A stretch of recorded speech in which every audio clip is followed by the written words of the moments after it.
So I want to just on that first part, what I mean there is there's a certain standard that's outlined. There's certain criteria that needs to be met. That's what I meant in terms of that standard. So there's a certain standard that is applied when someone's applying for a refugee status in this program. And so that standard is uniform across the board. So I want to clarify that aspect of it. And again, the president has been very clear about the actions we are seeing in South Africa, the fact that this was a priority laid out by the president, and the State Department is fulfilling that priority. And you don't want to speak to any racial reasoning for allowing them to come in being white refugee versus not allowing any Latino or people of color coming into the U.S. as refugees this year? Fundamentally, what we have seen are harrowing stories from those refugees. They have met the standard that is applicable for those refugees. We have seen that process play out. This has been a priority for the president. And again, just looking at this scenario, we have heard harrowing stories here. That is what is at issue here. The fact that these people have gone through certain conditions. We've seen that standard for refugees apply. They have gone through this process. It's a priority from the president. And that's why we're seeing the actions that we're taking. Follow up on that. All right. Thanks, Tommy. I think also we're asking because the determination of genocide is normally something that is determined by the Secretary of State. So just want to clarify, are you saying that this is now something that is determined by the President of the United States? And that's why I think Andrew was asking if there is an investigation in this building into whether that designation for genocide is being determined in this building still, or if something has changed. Well, again, as I said, the president's been very clear about the issues that we have regarding South Africa. He's been very clear on that continually. I have nothing further to add at this point. But it's a legal determination. It's not a determination made by the President of the United States. That's why we're asking. Again, I addressed this issue in terms of the president's been very clear about the issues we've seen from the State Department's perspective. There's a priority laid out by the president. We are fulfilling that priority. And again, the stories that we have heard are harrowing. And so we're seeing the fact that these people have met that same standard for refugees, and we're seeing the State Department fulfill the executive orders of the president. Did they also get, do you also look through their social media files? I mean, because there's some, to look for anti-Semitism, for instance, for some of the people who came. Well, as a matter of general policy, we're unable to comment on specifics of that nature. And so I'm not going to do that from the podium here. Can I Yes. ask you a different, I just have a totally different question before we get on to the Middle East. All right. I had a question on Cuba. The deputy foreign minister is saying that there's no Chinese spy base on the island, despite, and is dismissing some recent satellite images. I just wonder what your assessment is. We will not talk about intelligence matters from the podium. So at this point, nothing to further to add on that. No comment. Yes. Thank you, Tommy. Going back to Gaza on the issue of the aid, of course. Now, you know, for all the months before the January 19 agreement, you know, aid was going in, even in the most intensive fighting that occurred over a period of more than a year. Aid was still going in. What has happened since March 2nd until now that this allows aid to go in? Do we have like a timetable? And isn't it really ironic that the Palestinians, you know, have demand a measure of basic human right, the right to eat, on the day, the 15th of May, which is, you know, the 77th anniversary of their catastrophe? We still have to talk and debate whether they have a right to eat or not. Well, what I can tell you what's happened is there has been this proposal to get aid into Gaza in a creative way that makes sure Hamas cannot steal it. That is what I can tell you has happened. And that the United States has endorsed that effort to get aid in there. So that is what has happened. And what I can also tell you what happened is on October 7th, Hamas coming in, committing atrocities. Hamas bears sole responsibility for this conflict, but as the secretary just described, we care about the humanitarian situation in Gaza. That's why we have endorsed this measure to get aid in there. That's why we have seen this be a constant topic of conversation here at the podium and elsewhere. And what we are seeing from the Gaza Humanitarian Foundation's announcement is a creative way to get in there and make sure aid is reaching the people that actually need it. Do we have a timetable for this? I mean, can we say like in 2 weeks, 3 weeks, a month, the aid can go in? Well, look, what we're looking to is that delivering of aid by the end of the month, but ultimately I refer to the foundation for more details on the specifics of that. Yeah. Yes. Thank you. One follow-up on Gaza, and I will also ask on Syria. Can you provide us more details about who will, fund this new foundation, Gaza Foundation, and what role the U.S. will actually play in the aid delivery? Well, ultimately, I refer you to the foundation for more details on the specifics of that nature. As the secretary has said, we welcome this announcement to get aid in there. But I refer you to the foundation for more details. And on Syria, Secretary Rubio meets Syrian Foreign Minister Al Shayban and Turkish Foreign Minister Hakan Fidan today in Antalya, Turkey. You just shared a readout of the meeting.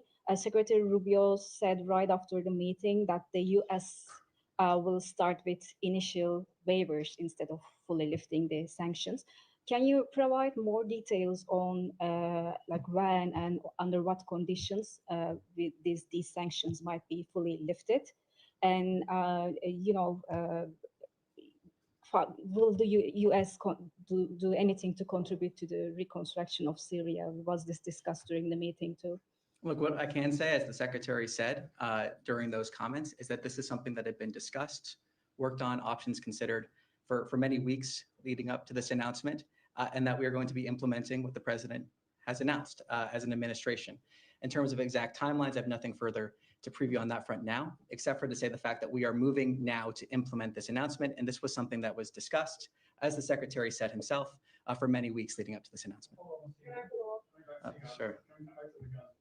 Just to try to get some clarity on this. So you're talking about this being, the US has endorsed it, you're praising this creative thinking. Whose plan is it? Who is the Gaza Humanitarian Foundation? Well, the Gaza Humanitarian Foundation is a foundation. I mean, I refer you to them for more details on their leadership. But should we call this a US plan? Is it an Israeli plan? The UN has said they're not going to be involved in it. So, who do we credit with this creative thinking? Well, again, as I said earlier, this is an independent plan in terms of making sure that aid reaches the people that need it. As the secretary said, we endorse this plan in the sense that we want to see creative solutions. As he also said, if there are better options to get aid in there, we'd like to see those options provided. But ultimately, again, as he said, our priority here is making sure that aid gets to the people that need it in a way where that aid is not stolen by Hamas or other terrorists. When you say endorse, it sounds like kind of moral support, but is the US providing any funding for this? Like, I refer you to the foundation for details on their funding, but why is that down to the foundation? I have nothing to preview. I'm asking you whether this. I'm asking the State Department if the State Department.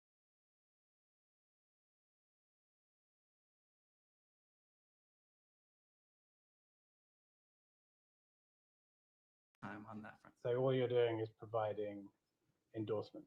Well, look, as the secretary said again, we welcome this creative solution. We see the plans moving forward there. They announced and detailed those yesterday. If I have my timing correct on that, refer you to them for more details. And there's been reports that David Beasley, who's former World Food Programme head, is going to be involved. Can you speak to that? Anything about the leadership of this foundation? Well, when it comes to Dave Beasley would be fantastic. So we're hoping he comes on board as well. He accepted the Nobel Prize on behalf of the World Food Programme when he was leading the organization, and he's one of the most respected humanitarian leaders in the world. And sorry, would he lead the humanitarian conversations for the State Department with Israel and Gaza? Is that nothing further to intention here? besides what I just provided there at this time? You're saying he would be good, but you don't have any information on him being involved. Again, this is the data that we have here in terms of David Beasley would be fantastic. So we're hoping that he comes on board, but nothing further to add at this time. Is it possible on a security related question? I'm just, since he had the early one, we'll go over here. Thank you. Iran, today the president said the U.S. and Iran are very close to a deal and said that Tehran has already sort of agreed to terms. Can you elaborate on that? And is there another round of indirect negotiations scheduled to get this over the finish? Not to comment on private diplomatic conversations nor negotiate through the media when it comes to the details of these negotiations, these talks. What I can say again, as we've reiterated here, is that the president has been clear that Iran can never have a nuclear weapon. The talks have been described as constructive by the participants in them. And so again, Iran can never have a nuclear weapon. And the president has been clear he wants to see diplomacy, he wants to see a diplomatic solution here. Yes. Tommy, can you speak to the remaining meetings for Secretary Rubio in Turkey and in Europe? I think you just mentioned his trip on Sunday, or the trip regarding the Vatican. But in terms of discussions about Ukraine, do you have anything to preview or to share in terms of will he engage with Ukraine's foreign minister and the other officials, even if Minister Lavrov, or even if the Russian government does not have a presence at the secretary's level in terms of officials engaged in Turkey at this point? Well, the secretary just spoke to this a little while ago. I refer you to his comments on that. Okay. Thanks. Yes. Yeah. Right. Thank you, Tommy. A question on Syria. After the president's meeting with the Syrian interim president and today's meeting between Secretary Rubio and Syrian foreign minister, do you recognize this Syrian interim authority now, or you still hold your previous position on that? Well, look, what we want to see, and taking a step back, is Syria take certain actions that were detailed in the readout the White House put out. We've also seen the secretary discuss this in terms of movement forward. I don't necessarily want to get ahead of where that movement might be, but ultimately just to reinforce and reinforce the fact that, as the president said, we want to give Syria a chance at greatness, and we are working now to implement what the president announced in his speech in Saudi Arabia. And Secretary Rubio was touching the importance of protecting the human rights of all Syrians. We have seen this interim authority were violating many international laws, and they were even harassing the Jewish people and the Kurdish and the Christians. What's your position on these minority rights in Syria? After you met with the Syrian foreign minister and after the president's meeting with Ahmad al-Shara? Well, again, not to discuss the private diplomatic conversations that were happening in that regard. We have been clear in regards to any nation that we have certain expectations, and there have been expectations that the president has communicated to Syria regarding a whole host of actions. And again, those actions that we're hoping that they take are hand in hand with this announcement in terms of lifting sanctions, that opportunity to achieve greatness. So it's the cessation of sanctions, but also the actions we're hoping to see them take would then contribute to that long peace, that prosperity that the president and secretary want to see for the entire region. Thank you. Yes. Back to Ukraine and Russian talk. Is Secretary going to Istanbul as a Secretary of State or as a National Security Advisor? And is there any chance that he is going to meet with Russian delegation? Well, again, the secretary spoke to that just recently. I refer you to his comments on that. Nothing further to that. Yes. Thank you. A high-level meeting of trade ministers from major countries is being held today on Jeju Island, South Korea, ahead of the APEC summit to be held in Gyeongju, South Korea in October and November. Is there a possibility that additional U.S. and South Korea follow up the U.S. and China bilateral additional talks will be held? Well, what I can say is that the president has been clear. He wants to strike deals that benefit the American people. And when we see that, that also benefits our relationships with other countries. We're seeing benefits that help both in our bilateral relationship and that. So nothing to preview on a specific agreement, but I will say I think this is a testament to the fact of the president's agenda, the fact that we have seen historic deals that have been brokered by the president that are already yielding results for the American people. We've seen inflation come down, gas and grocery prices falling. We've seen investment entering the United States. Of course, the major announcements we also see in terms of investment in the Middle East this week, but also in general, we're seeing a flood of investment into the United States. We're seeing that benefit for the American worker. And again, by putting that American worker first, the American people first, that leads to deals that benefit both countries in the sense of trade agreements. So again, we've seen countries come to the table and the president's the best deal maker in the world. Quick follow-up, the ceasefire talks between Russia and Ukraine failed. And do you predict that the meeting between Putin and Zelensky to take place soon? Or? Well, I'm not going to speculate on that at all. Thank you. Yes. Thank you, Tommy. A couple of questions. One on Syria. Just I want to understand, does lifting sanctions on Damascus come up with any conditions?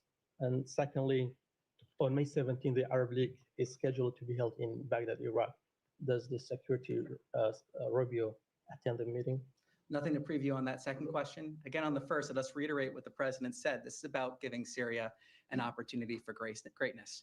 And there have been actions that have been communicated by the president. It was detailed in the readout that the White House put out, have been detailed again from this podium in terms of actions that Syria should take. And those actions that we hope to see them take go hand in hand with that opportunity for greatness, that if they take those actions, we could see a long peace, prosperity, again, something that the president wishes for the entire region.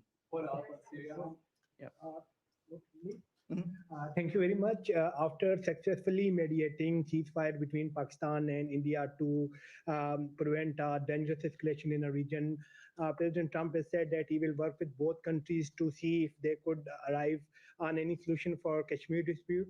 What is your take on it? How does the State Department see this issue? Is it bilateral for you, or it is open for any third-party mediation? Well, look, what we're happy to see is a ceasefire. That's what we've said for the last couple of days now, and we want to encourage and see direct talks between the parties. We have been clear on that. Taking a step back, the president is a peacemaker, and we celebrate the advancement of peace, and we hope to see the ceasefire be maintained. And the president has also been clear in terms of the praise that he has given both prime ministers of both countries for the wisdom and the fortitude that they showed by choosing the path of peace. Thank you. Yes. Thank you very much, Tommy. Thank you very much, Tommy. One on Pakistan and one on Afghanistan, please.